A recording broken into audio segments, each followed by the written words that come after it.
membantu organisasi untuk mengelola perubahan strategis secara berkelanjutan. Nah, di situ tuh ada kata kuncinya yaitu strategis. Jadi kalau tadi yang ISC itu kan dia memperhatikan pada aspek-aspek umumnya yang berada di perusahaan kan. Tapi kalau misalkan dari continuous change ini di bagian dynamic strategy making itu dia lebih mengementingkan bagian pada strategisnya seperti itu. Nah, next di sini tuh Greiner dan Cummings itu mengembangkan proses dynamic strategy making berdasarkan pengalaman dan penelitian mereka dalam pelaksanaan strategi. Nah, setelah mereka meneliti, mereka mendapatkan hasil bahwa para manajer itu ternyata cenderung ya meremehkan pengaruh perubahan dan isu proses manusia selama pelaksanaan strategi. Padahal strategi ini itu adalah kunci di mana proses perubahan itu berjalan dengan lancar seperti itu. Nah, jadi untuk memudahkan sebuah proses perubahan atau strateginya ada kriterianya nih guys. Jadi kriterianya supaya strategi proses perubahan itu efektif, yang pertama di sini adalah speed over delay, kecepatan dan ancaman ya, kata kuncinya. Nah, di mana kalau misalkan speed over delay ini berarti kecepatan lebih diutamakan daripada keterlambatan. Nah, artinya di perusahaan ini tuh harus cepat bereaksi. Jadi kalau misalkan ada perubahan, mereka itu cepat merespon seperti itu. Nah, kalau lama organisasinya merespon itu berarti mereka terlalu banyak mengumpulkan data dan informasi sehingga terjadi keterlambatan untuk aksinya sendiri. Nah, risk over narratives. Nah, kata kuncinya adalah di mana kondisi dan keputusan. Jadi di sini tuh pemikiran kita itu harus bisa luas gitu dan terbuka terhadap inovasi yang bisa dilakukan oleh organisasi tersebut dari situasi yang ada. Situasi perubahan itu banyak banget ya guys kalau di era sekarang itu. Jadi perusahaan itu harus lebih sensitif lah istilahnya supaya bisa mendeteksi isu-isu apa yang bakalan mereka atasi di organisasi tersebut. Nah, yang ketiga itu ada flexibility over rigidity. Nah, di sini kenapa kata kuncinya itu solusi dan prioritas, karena organisasi itu harus mampu ya buat nemuin solusi setelah mereka tahu kondisi dan keputusan, mereka tahu kira-kira apa yang mengancam mereka itu harus cepat melakukan tindakan. Jadi mereka harus punya kira-kira jalan keluarnya ini apa. Jadi mereka harus memperhatikan solusinya tersebut kira-kira apa, dan juga prioritas dari si perusahaannya ini. Kira-kira apa yang jadi prioritas mereka supaya mereka bisa mengaitkan antara prioritas dan juga solusi seperti itu. Lalu ada empowerment over autocracy. Nah, di sini kata kuncinya adalah strategi dan kebebasan. Nah, jadi di sini organisasi itu harus bisa ngatur strategi setelah mereka tahu kira-kira solusinya apa dan bagaimana cara menjalankannya. Itu mereka harus ngatur strategi dan juga kebebasan. Kebebasan ini seperti semua orang yang berada dalam organisasi itu bisa terlibat, jadi bebas, mereka bisa berpendapat seperti itu. Nah, terus ada simplicity over complexity, strategi yang konkret dan spesifik. Jadi strategi yang dia buat itu harus berdasarkan sesuai dengan yang 3 poin di atas tadi itu. Terus 4 poin yang ada di atas tadi itu. Nah, mereka itu juga harus spesifik, jadi supaya bisa dijalankan itu dengan jelas seperti itu. Nah, terus yang terakhir ada unity over fragmentation. Nah, tindakan yang konsisten. Jadi kalau udah ada strategi, mereka udah ngasih tahu nih secara spesifik, maka itu harus dijalankan secara konsisten. Jadi mereka itu nggak boleh ya kayak terpisah-pisah gitu. Kalau memang sudah diatur strateginya seperti itu, maka seperti itu. Kecuali kalau mereka menyesuaikan pada proses perubahannya itu. Seperti itu. Nah, terus di sini ada figur 19.1 ya, ada tabel. Di sini ada isinya tuh dynamic strategy system. Jadi sistemnya itu seperti apa sih? Nah, dari kita bisa lihat ya, ada 2 kotak yang di atas sama yang di bawah ini. Nah, kalau misalkan dari yang 2 kotak yang di atas di bawah itu adalah pengaruh dari lingkungan luar ya, guys. Sama faktor-faktor yang bisa diperhatikan sama si perusahaan itu supaya bisa masuk ke dalam kotak ini.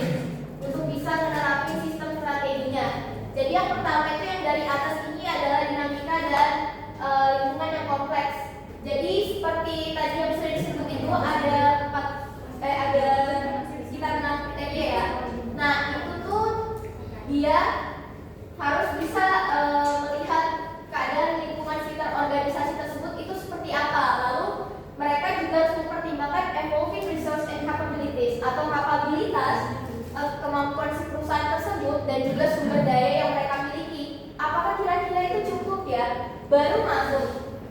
Dari mereka setelah melihat itu antara dinamika dan kompleksitas lingkungan itu bisa masuk ke bagian strategi sistem, di mana mereka itu masuk pada pernyataan arah si strateginya ini. Jadi mereka ini mengarah kemana kira-kira untuk membuat suatu strategi. Nah dari itu mereka juga harus memperhatikan dari sumber daya dan kemampuan si perusahaan tersebut supaya mereka bisa membuat strategi yang relevan yang bisa dijalankan sama mereka. Jadi mereka tuh nggak asal ya, bukan berarti strategi itu dijalankan tapi itu cuma buat angan-angan aja, tapi sesuai dengan apa yang mereka mampu, seperti itu supaya perubahan itu bisa terjadi. Nah terus di sini ada conceptual framework atau bahasa Indonesianya kata konseptual ya guys. Nah jadi di sini itu adalah gambaran atau kerangka teoritis yang menggambarkan hubungan antara konsep, variabel dan ide utama yang menjadi dasar suatu studi, model atau pendekatan. Jadi maksudnya ini kira-kira kita ini punya gambaran gitu kalau misalkan kita mau membuat suatu strategi itu kira-kira apa yang diperlukan, terus bagaimana cara menjalaninya, kita udah tahu step-stepnya seperti apa. Nah di dalam suatu organisasi kalau mau melakukan sebuah perubahan itu semua itu harus terlibat, jadi supaya tahu jelas tujuannya itu apa. Nah di sini juga ada 4 elemen ya yang bisa diterapkan dalam implementasi strategi proses perubahan supaya bisa berjalan dengan lancar. Pertama itu ada logika kompetitif yang menguraikan posisi pasar organisasi dan faktor berbeda pelanggan sebagai model bisnis untuk mencapai keunggulan kompetitif.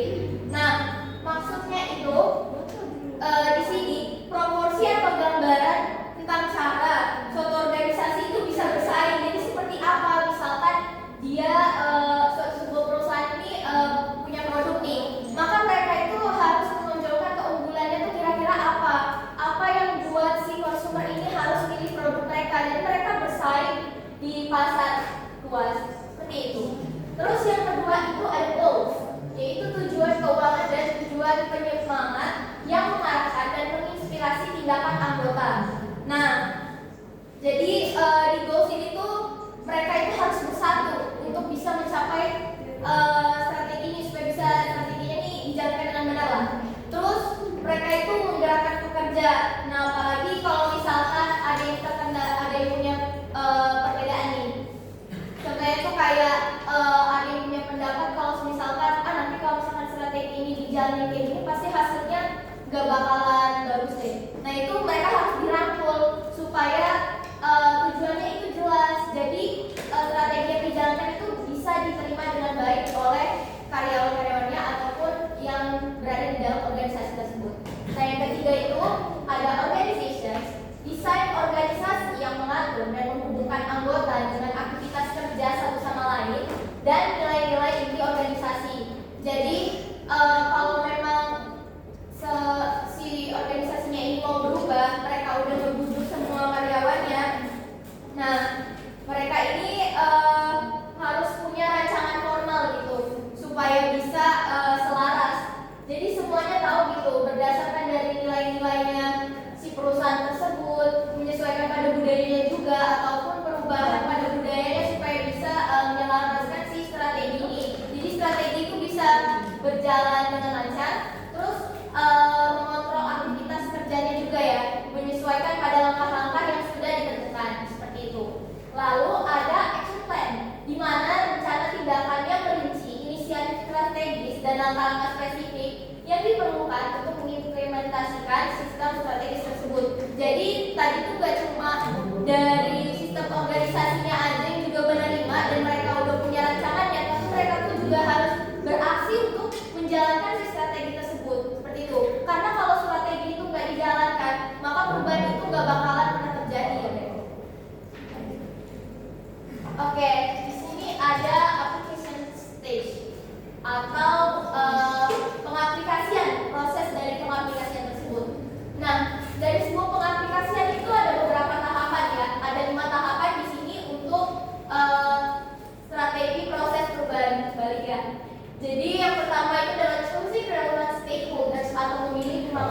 dengan yang relevan. Nah, dari masing-masing bagian itu kita harus memilih orang atau leader yang cukup menguasai bidang yang berbeda sesuai bidangnya gitu ya guys. Terus habis itu ada holding the first retreat, yaitu mengadakan retreat pertama. Ini maksudnya kayak rapat atau pertemuan gitu ya. Nah, jadi untuk ini tuh mereka berkumpul untuk menyusun visi dan misi, terus juga menyusun strategi. Jadi mereka ini pergerakannya kira-kira seperti apa gitu tiap per bidangnya sendiri. Lalu yang ketiga ada developing action plan, yaitu mengembangkan rencana tindakan. Nah, dari situ kalau mereka udah merumuskan nih kira-kira visi dan misinya mereka apa, tujuannya mereka apa, jadi itu jelas kan pada semua anggotanya yang ada di situ kan, yang rapat di dalam itu. Nah, terus itu mereka kira-kira tentuin step-stepnya itu seperti apa. Jadi mereka di sini tuh membuat rencana tindakan. Kira-kira ke depannya itu gimana ya jalannya supaya bisa tujuannya itu tercapai seperti itu. Lalu yang keempat, continuous monitoring and adjustment, yaitu pemantauan dan penyesuaian yang berkelanjutan. Jadi udah ngerancang strategi nih, nggak mungkin kan cuma dibiarin jadi rencana belaka doang. Nah, itu juga harus dijalani. Jadi selama di jalannya tersebut itu juga harus dipantau. Kira-kira langkah atau targetnya itu sudah sesuai nggak ya, sesuai sama yang memang mereka rumuskan seperti itu. Baru implementing action atau aksi implementasi. Nah, jadi mereka udah ngelakuin nih rapat yang dimana isinya mereka tuh udah nentuin tujuan, strategi, terus mereka memantau gimana caranya supaya bisa langkahnya itu berhasil. Nah, itulah saatnya mereka keluar dan melakukan implementasi dari apa yang sudah mereka tentukan. Dan itu ketika aksi implementasi dimulai, itu tandanya proses perubahan itu mulai terjadi. Nah, terus itu ada self-designing organization, yang dimana bentuk organisasi itu mampu mengubah dan menyesuaikan struktur proses dan cara kerjanya itu secara terus-menerus dan partisipatif, yang dimana perubahan dari si perusahaan itu bersifat konstan. Jadi itu perubahannya nggak pernah ada yang namanya konsisten, karena pasti setiap seiringnya waktu itu pasti terus ada tren-tren baru kan yang muncul. Jadi dalam pergerakannya mereka itu juga harus terus dimodifikasi. Jadi mereka biar nggak ketinggalan zaman juga seperti itu. Terus masuk di demands of turbulent environments. Nah, maksudnya di sini tuh turbulent environments itu adalah lingkungan yang tidak terkendali. Jadi seperti tadi yang sudah saya jelaskan itu, di mana lingkungan itu bisa berubah gitu dengan cepat. Nah, organisasi di lingkungan turbulen itu harus mampu terus belajar dan berinovasi melalui pengalaman langsung supaya tetap relevan dan kompetitif. Jadi di sini tuh mereka harus benar-benar memantau seiring berjalannya waktu, di mana akan terus ada tantangan-tantangan baru yang harus mereka sesuaikan dengan kinerjanya mereka supaya organisasi ini terus bisa tetap menarik dan berdiri seperti itu. Oke, jadi selanjutnya akan ada kuis ya guys. Udah siap nggak?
peningkatan laba dari perusahaan, itu bisa masuk ke bagian evaluate.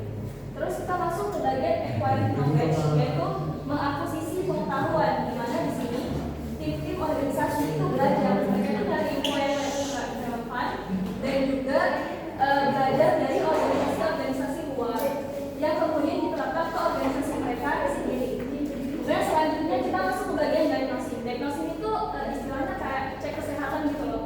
Misalnya ini organisasi kita ini udah ada yang oke nggak? Kalau udah ada yang oke berarti dipertahankan. Kalau misalnya ada yang nggak oke berarti kita ubah. Nah sebelum kita merancang kita masuk ke bagian kriteria dulu. Nah kriteria itu adalah patokan atau standar yang dipegang oleh perusahaan untuk melaksanakan perubahan-perubahan yang akan terjadi berikutnya. Nah kriteria itu harus yang pertama harus fokus pada tindakannya dulu, kemudian dia dapat diukur atau measurable, dan yang terakhir adalah mengarah kepada masa depan atau futuristik. Nah setelah kita melakukan kriterianya, baru kita bisa merancang desain organisasi yang cocok untuk organisasi kita.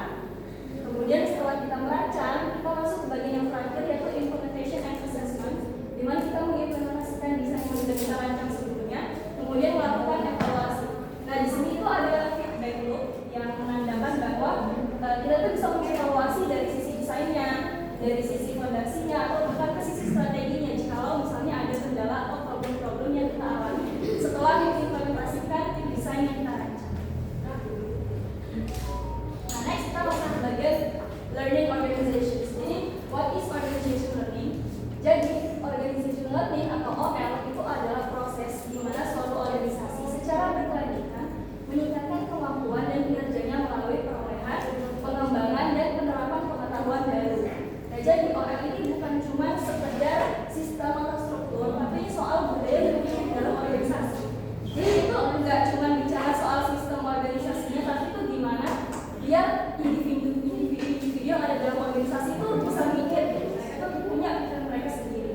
Nah, contoh perusahaannya di sini ada Apple, Microsoft, dan juga ada Shell. Dalam buku itu ada pernyataan yang dibilang apakah organizational learning itu sama dengan knowledge management. Nah, ternyata mereka itu sebenarnya berbeda. Kalau organizational learning itu lebih fokus ke struktur organisasi dan proses sosial. Jadi dia itu lebih ke arah sosialnya. Sedangkan kalau knowledge management dia itu lebih fokus kepada alatnya, tekniknya untuk mengumpulkan, mengorganisasi dan menerjemahkan informasi itu ke pengetahuan. Kemudian kalau di OL itu praktiknya menggunakan pendekatan organization development, jadi kayak team building, desain struktural, kegiatan karyawan, itu masuk ke dalam OL. Sedangkan kalau knowledge management itu lebih ke arah tekniknya, mencari data, pokoknya hal-hal yang berbau dengan praktiknya secara langsung lah, gimana caranya mengolah informasi itu. Kemudian kalau OL itu berada di fungsi sumber daya manusia, dia biasanya dipimpin sama chief learning officer atau CLO. Kemudian kalau knowledge management dia itu berada di fungsi sistem informasi, biasanya dia diolah sama chief information officer atau chief technology officer. Terus ada juga di buku itu yang menanya apakah organizational learning itu adalah individunya yang belajar atau organisasinya yang sebenarnya belajar. Jadi beberapa ahli itu mengatakan bahwa OL itu merupakan pembelajaran individu tapi dalam konteks organisasi. Nah, di sini Snyder itu menyatukan dua pandangan ini dengan menganggap OL itu sebagai konsep relatif. Jadi dia itu bisa jadi dia itu merupakan individu yang belajar sendiri atau bahkan sebenarnya belum tentu. Nah, di sini dia mengatakan bahwa individu itu memang belajar di organisasi, tapi belum tentu pembelajaran yang diterima oleh individu itu ke organisasi sendiri. Nah, maksudnya gimana?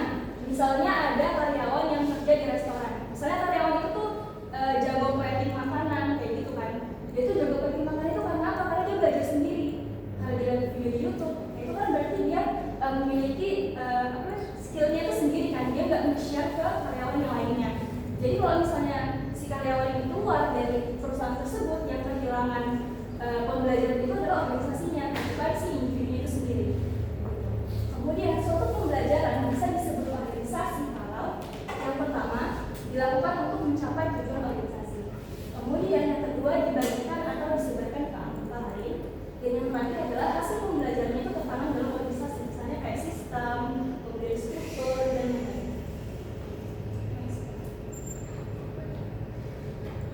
sini ada figur 19.3 yang menunjukkan bagaimana organization learning itu mempengaruhi performance dari suatu organisasi.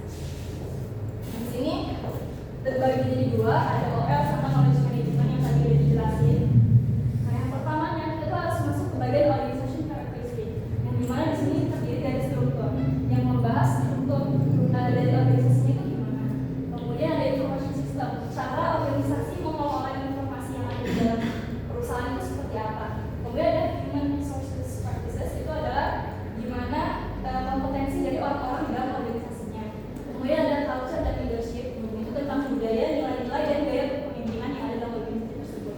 Nah, kalau misalnya semua ini terpenuhi, berarti itu tandanya perusahaan itu sudah siap untuk melakukan yang namanya perubahan.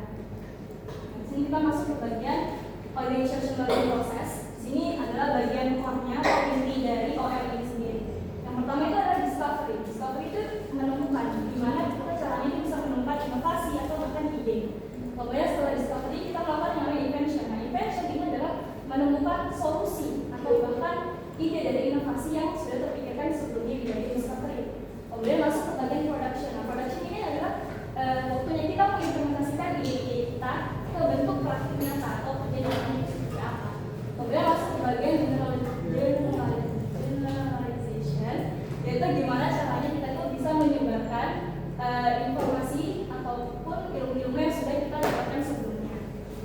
Nah, setelah itu terjadi perpindahan proses dari OL ke knowledge management, yang dimana hasilnya outputnya dari semua yang kita lakukan ini adalah eksplisit, berupa eksplisit ataupun tesis. Nah, kalau eksplisit itu contohnya kayak mana? Yaitu ilmu-ilmu yang bisa ditulis, didokumentasikan atau bahkan disebarluaskan. Sedangkan kalau tesis itu adalah ilmu-ilmu yang berupa pengalaman. Dia bisa berupa pengalaman ataupun hal-hal skill-skill personal yang nggak bisa kita jelasin gitu loh.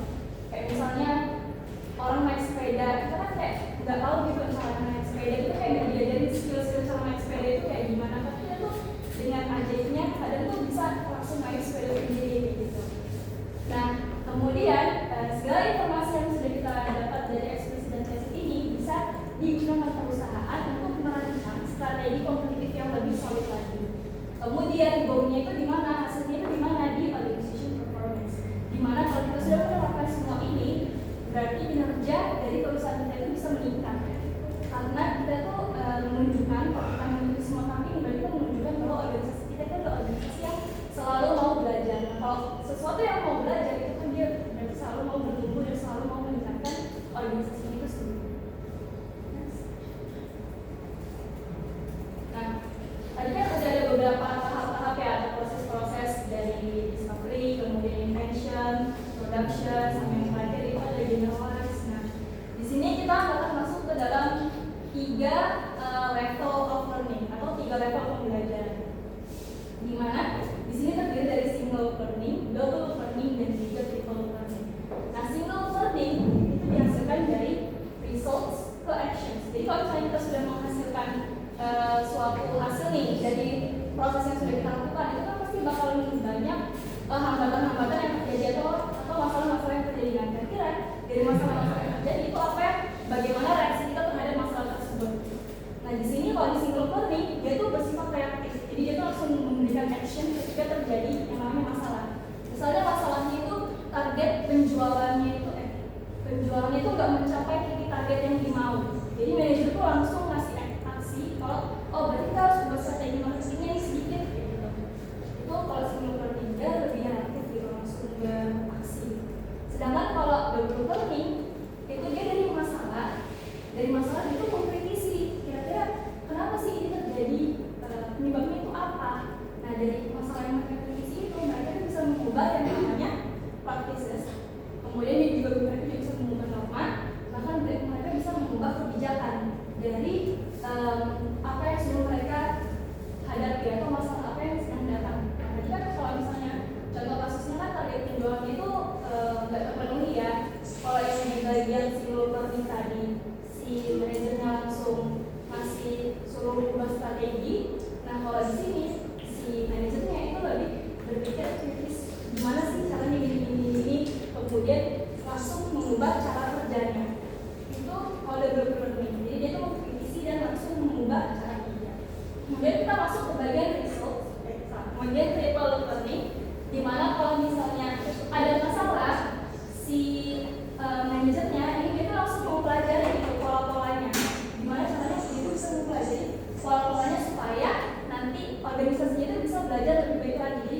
ibaratnya levelnya udah referensi gitu. Jadi kalau misalnya yang tadi karena target penjualannya itu nggak menyentuh titik yang diinginkan, manajer ini mau pelajari kira-kira apa aja sih yang menyebabkan target ini kita tuh nggak terpenuhi, apakah dari cara dari kinerja timnya dan lain-lainnya. Jadi itu lebih merambah ke kinerja tim juga, nggak cuma mengubah aksi dan juga mengkritisi masalahnya apa, tapi dia juga mempelajari penyebabnya dari tim karyawannya sendiri. Nah, jadi perhatian ya teman-teman, di sini tuh ada dua model learning. Yang pertama itu model learning 1 dan yang kedua ada model learning 2. Nah, model learning 1 ini biasanya model learning yang dipakai sama organisasi-organisasi yang masih tradisional, yaitu berciri-cirikan yang pertama pengendalian sepihak, di mana semua keputusan itu diambil oleh pimpinan. Nah, bawahannya gimana? Bawahannya itu cuma duduk aja, duduk doang. Kemudian yang kedua, informasi disaring atau disembunyikan. Jadi kalau di model learning 1, informasi itu misalnya ada yang jelek-jelek nih, misalnya ada yang melakukan pelanggaran SOP nih. Nah, orang-orangnya itu kayak sembunyiin aja gitu, nggak usah kasih tahu siapa-siapa. Karena apa? Karena mereka itu nggak mau menimbulkan yang namanya kegaduhan. Kemudian yang ketiga, mereka itu fokus ke permasalahan, bukan nyari solusi. Jadi ini kan dibilang dia tuh nggak mau menimbulkan kegaduhan ya dari poin 2. Nah, tapi kalau misalnya begitu ada kesalahan di organisasi tersebut, orang yang membuat salah itu langsung disalah-salahkan gitu. Langsung bukannya fokus ke dari solusinya, tapi mereka tuh fokus menyalahkan si yang membuat masalah itu. Kemudian yang keempat, tujuan utamanya adalah status quo atau cuma bertahan di zona nyamannya doang. Jadi kalau model learning 1 itu dia tuh menjaga ibaratnya gimana? Ibaratnya gimana dia itu bisa bergerak hari ini doang gitu. Sedangkan kalau model learning 2 itu model learning yang lebih efektif, yang dimana informasi yang didapatkan itu lebih valid. Kemudian yang kedua ada freedom of choice atau kebebasan untuk memilih, terutama membuat keputusan. Kemudian yang ketiga adalah komitmen internal dan rasa memiliki tanda tindakan. Jadi setiap mereka mau bertindak, mereka itu selalu memikirkan apakah ini tindakan kita benar atau enggak. Kemudian mereka memiliki tanggung jawab terhadap tindakan mereka sendiri. Kemudian perbaikan terus menerus terhadap proses belajar. Nah, jadi individu-individu yang dari model learning 2 itu menyadari bahwa belajar itu adalah sesuatu yang harus kita lakukan secara terus-menerus. Belajar itu bukan cuma sekedar kayak event yang kayak kita belajar sekali doang, habis itu udah nggak belajar lagi. Nah, di sini ada lanjut. Di sini ada 4 tahapan. 4 tahapan gimana caranya biar model learning 1 tadi itu bisa berubah ke model learning 2. Nah, yang pertama kita masuk ke bagian discovery, yaitu kita harus menemukan dulu nih teori yang mau kita gunakan dan konsekuensinya itu apa. Di bagian ini kita itu menjawab pola pikir yang digunakan dalam mengambil kesimpulan selama ini itu apa sih? Apakah kita selama ini salah dalam mengambil kesimpulan? Kayak gitu. Dalam mengambil kesimpulan terhadap orang-orang di sekitar kita, misalnya kita punya asumsi kan, ini telat mulu nih, nggak profesional nih, ini kayak telat ngerjain tugasnya nih, kayak males-malesan nih. Nah, di sini ada table namanya Glider of Inference. Ini tuh adalah table yang melihatkan gimana sih caranya, gimana sih itu mengambil keputusan yang salah terhadap orang. Gitu. Yang pertama, I observe data and experiences. Jadi itu dimulai dari kita mengobserve atau mengobservasi sekitar kita. Mulai dari kita mendengar, kita melihat, kita merasakan. Misalnya ada satu orang yang melihat temannya itu telat datang meeting. Nah, karena telat datang meeting, dia itu bilang, oh ini orang telat nih, gitu. Tapi itu kayak baru mengobservasi, oh ini orang telat. Kemudian kita naik ke tangga yang kedua, I select data from what I observe. Jadi aku memilih data dari apa yang aku lihat. Jadi dari orang yang telat ini, dia itu cuma fokus dari teman kita yang telat tadi, dia itu fokus ke telatnya doang tanpa mau tahu penyebabnya dia telat itu apa. Dia itu cuma mau fokus ke telatnya doang. Kemudian I add meanings, cultural and personal. Jadi setelah dia tahu telat, itu mendefinisikan telat itu ke dalam bahasanya sendiri. Oh, berarti telat sama dengan nggak profesional nih. Betul, nggak profesional gitu. Pemikirannya dia itu kayak gitu. Setelah ini kita masuk ke yang keempat, dia membuat asumsi berdasarkan apa yang sudah mereka definisikan sendiri. Oh, ini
jadi itu kayak ngeliatin kita gimana pikiran-pikiran kita itu bisa mempengaruhi asumsi kita terhadap orang lain.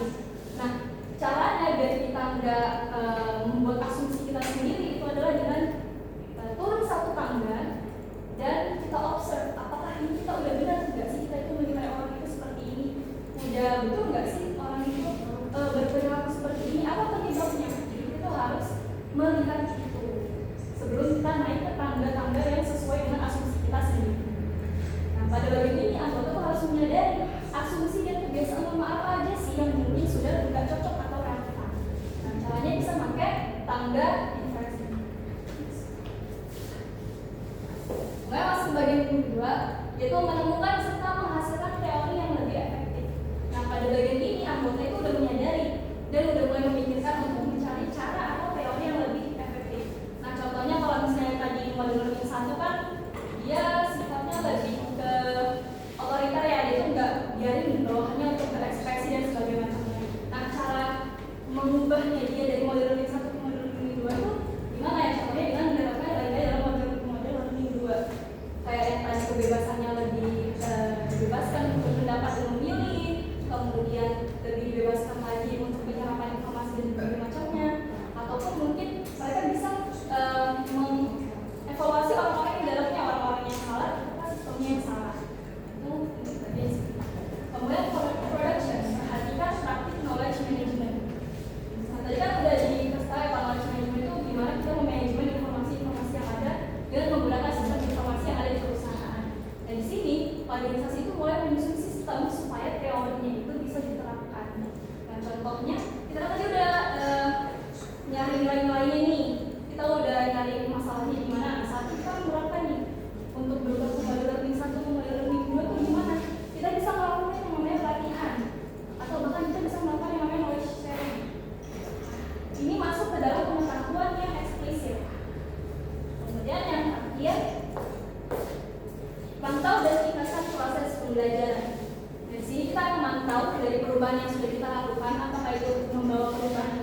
pada fakta sederhana bahwa sebagian besar organisasi itu dirancang untuk stabilitas dan sistem operasi yang dapat diandalkan. Jadi dulu tuh kebanyakan organisasi atau perusahaan itu dibangun untuk bisa berjalan secara stabil. Jadi dari mulai sistem dan cara kerja mereka tuh diatur supaya bisa tetap konsisten. Nah, tapi menurut pendapatnya si Lawrence dan Worley itu zaman sekarang tuh udah berubah, lingkungan bisnis juga cepat berkembang gitu. Jadi kalau misalkan organisasi masih mikir yang penting stabil, justru malah itu si perusahaan tersebut itu bisa kalah saing. Nah, Lawrence dan Worley berpendapat bahwa banyak upaya perubahan yang tidak berhasil bukan karena penolakan manusia atau kurangnya kepemimpinan visioner, tetapi karena sebagian besar fitur desain organisasi berasumsi bahwa stabilitas mengarah pada efektivitas. Jadi intinya mereka tuh bilang kalau misalkan perubahan itu nggak berhasil bukan karena orang-orangnya nggak mau berubah, tapi memang sistem organisasi di dalamnya tuh emang nggak dibuat untuk berubah. Next. Nah, jadi di sini ada tabel 19.1 yang menunjukkan perbedaan antara prinsip tradisional sama cara baru atau prinsip dinamis. Oke, aku di sini udah bikin tabel sederhananya yang bisa lebih mudah dipahami. Jadi yang pertama, aku bakal bahas yang strategi dengan prinsip tradisional atau cara lama. Jadi strategi itu mencakup pemindaian lingkungan strategis jangka pendek dan analisis industri, mengejar keunggulan kompetitif yang berkelanjutan. Jadi strategi lama ini fokusnya itu menganalisis lingkungan yang bersifat tetap dan jangka pendek, seolah-olah tuh lingkungan itu seolah-olah dunia itu nggak berubah gitu. Seolah-olah dunia itu nggak berubah.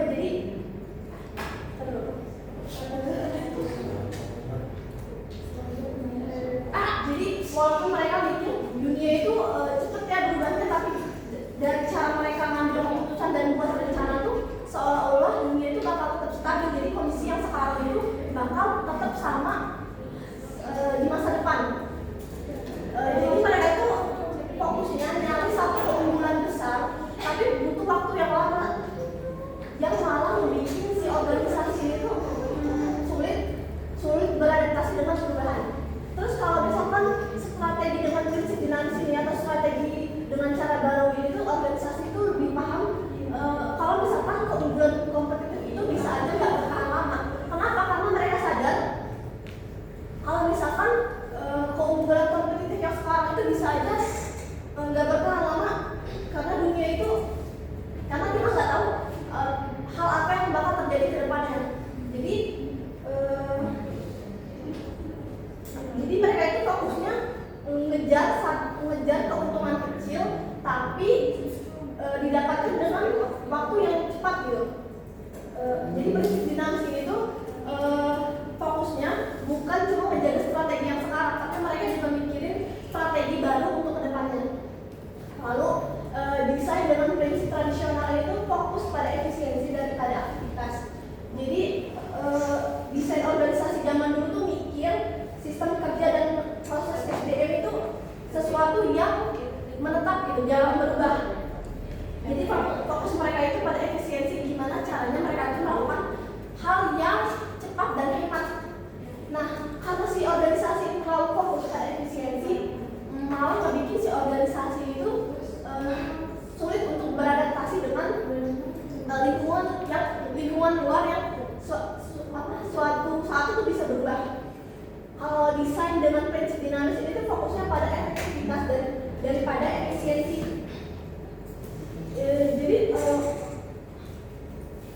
fokus utama dari prinsip dinamis ini tuh mereka itu tetap memperbaiki sistem yang ada, tapi mereka juga bakal mikirin perlu nggak sih kita mengubah cara kerja atau sistem SDM-nya supaya ke depannya itu kita tuh bisa tetap relevan dulu. Next ya.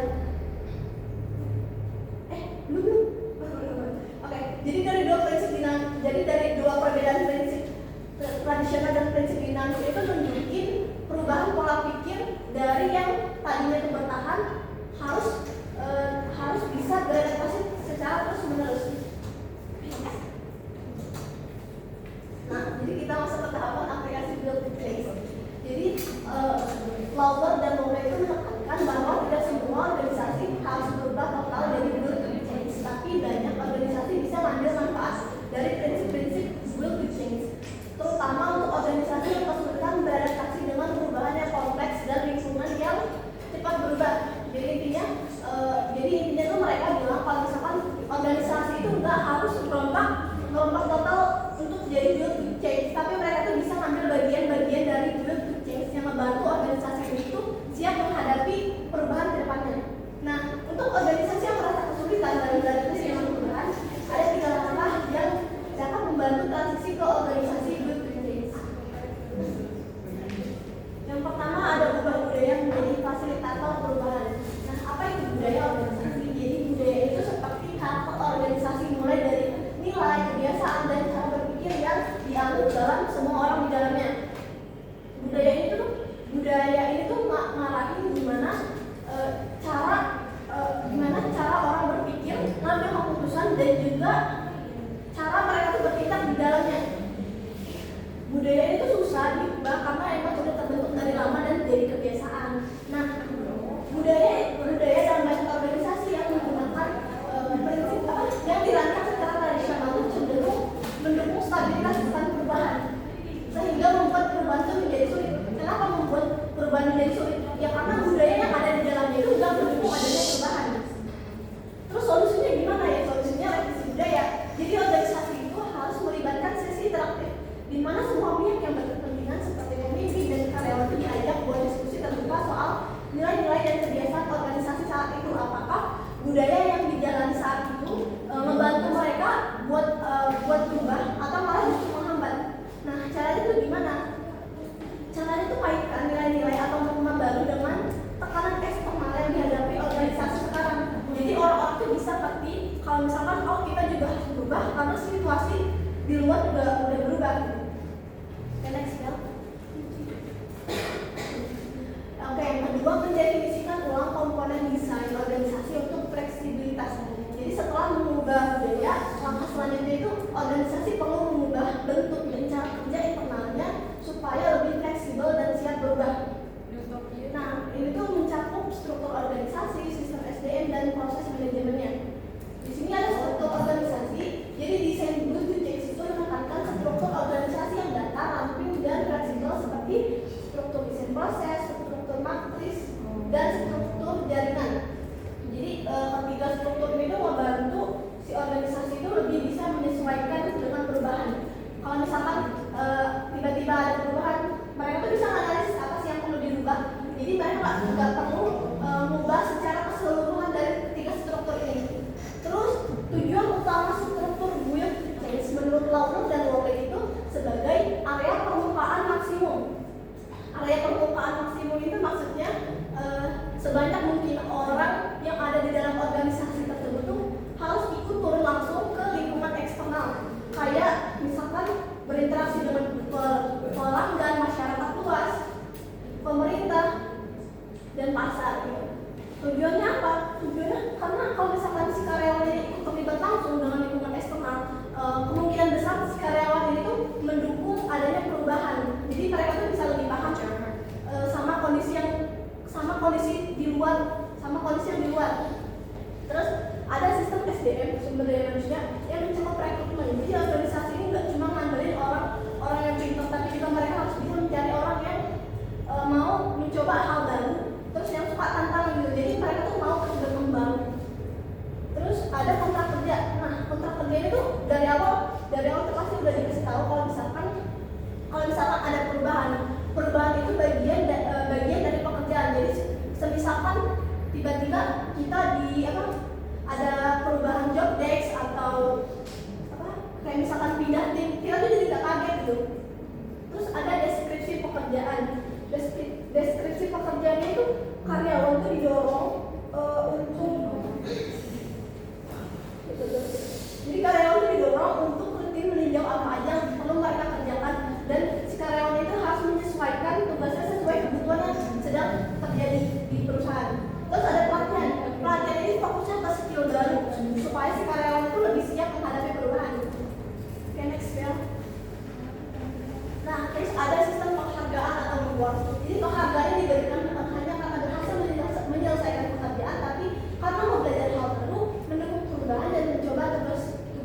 Jadi sistem penghargaan ini tuh diberikan bukan cuma karena jabatannya, tapi karena kemampuan si karyawan ini dalam berkontribusi selama proses berlangsungnya perubahan.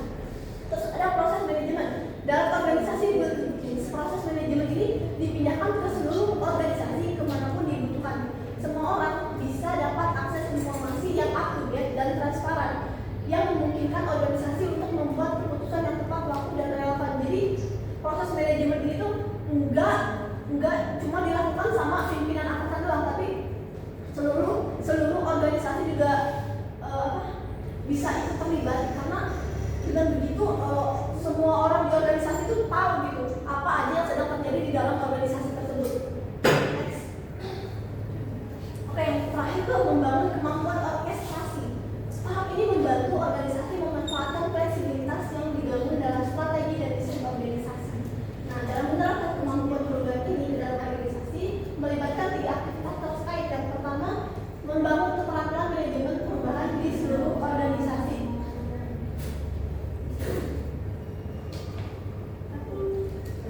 Jadi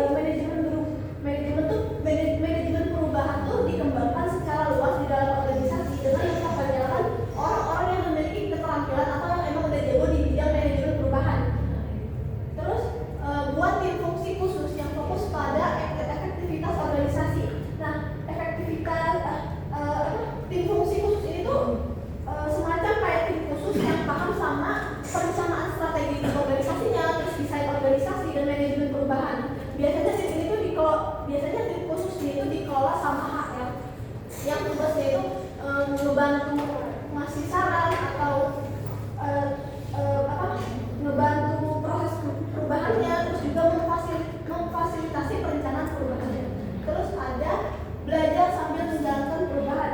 Nah, jadi karyawan yang terlibat dalam proyek perubahan itu, si karyawan tersebut itu dapat mendapatkan pengalaman dan bisa langsung merefleksikan pengalaman itu untuk mengasah keterampilan dari tindakan yang mereka lakukan selama proses keberlangsungan perubahan. Terus ada pendefinisian ulang kepemimpinan. Desain blueprint menekankan pentingnya kepemimpinan bersama di seluruh organisasi. Jadi tanggung jawab organisasi itu bukan cuma dari pimpinan doang, tapi bawahan-bawahan atau karyawan juga tuh bisa memimpin perubahan di bagian job desk